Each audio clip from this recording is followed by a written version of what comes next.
हमारे बड़े भैया हैं अभय सिन्हा जी, जिनका फोन अगर आ जाए तो मैं उनके बात को काट नहीं पाता हूं। हमारे फिल्म के शूटिंग चला था जमशेदपुर में, लेकिन भैया का फोन आया कि बाबू आपको आना है और कहां पे ये कार्यक्रम किया जाए। हम कहीं गोरखपुर में कर,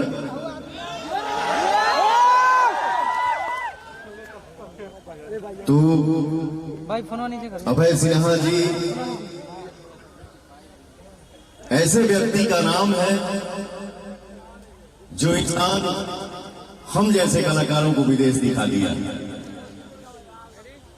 और मुझे लगता है कि करीब करीब ही कोई देश बचा होगा जहां हम लोग जाके शूटिंग नहीं किए हों। तो ये हमारे बड़े भैया का आशीर्वाद है। और मंच के राइट साइड में हमारे धर्मेंद्र मामा भी दिख रहे हैं। मामा जी को दिल से प्रणाम। हेलो हे मामा, अरे तरी देख लिया जरा, नाम लेते ही तो बहुत बिंदास आदमी है, बहुत मानते हैं मुझे। मेरा छोटा भाई भी गौरव यहाँ पे है, विक्की है, विभांशु है।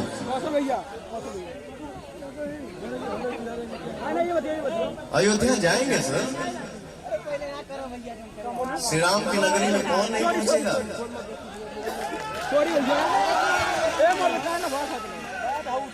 हमारे पंकज बाबा हैं, बहुत प्यार करते हैं, बहुत मीठे इंसान हैं, बहुत अच्छे इंसान हैं और बहुत अच्छे एक कलाकार हैं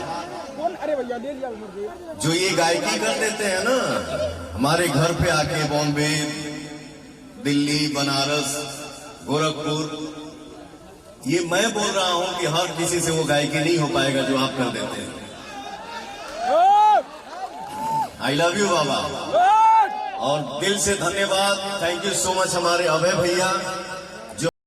तो बस जैसे कि आप लोग देख सकते हैं, पवन सिंह काफ़ी अपने फिल्म इंडस्ट्री के स्टारों और डायरेक्टर प्रोड्यूसर सबकी तारीफ़ की और गोरखपुर में इनके आने का क्या कारण था ये भी इन्होंने बताया और खुलकर एकदम इन्होंने बोला। गाइस मैं बता दूं, अभी तक हमारे चैनल को सब्सक्राइब नहीं किए हैं तो प्लीज़ चैनल को सब्सक्राइब जरूर करके रखें, क्योंकि ऐसी वीडियो जो है आप लोग के पास पहले ही हमारे चैनल के द्वारा आती हैं। तो गाइस मैं बता दूं आप सभी को कि पवन सिंह का जो अगला गाना होली आने वाला है, होली पे लेकर के आना है, वो जो वीरा सारा आ रहा है और काफ़ी धमाकेदार ये गाना होगा। और साथ ही में जो है पवन सिंह स्टेज पे एक बच्चे को काफ़ी ज़्यादा उन्हें प्यार देते हैं, सम्मान देते हैं। उन्हें जब पब्लिक बोलती है कि पागल है, तो ये पवन सिंह कहते हैं नहीं, ये पागल नहीं है, मेरा छोटा भाई है, किसी को ऐसा मत बोलिए, क्योंकि हर कोई कुछ भी कब कैसे करते कोई नहीं जानता। इसीलिए और वो काफ़ी ज़्यादा सम्मान रिस्पेक्ट किए। तो भाई चलिए मिलते हैं अगले वीडियो में, तब तक के लिए थैंक यू, धन्यवाद। लेकिन सब्सक्राइब जरूर करके लिखिए और कमेंट करके जरूर बताएं कि ये वीडियो कैसा लगा।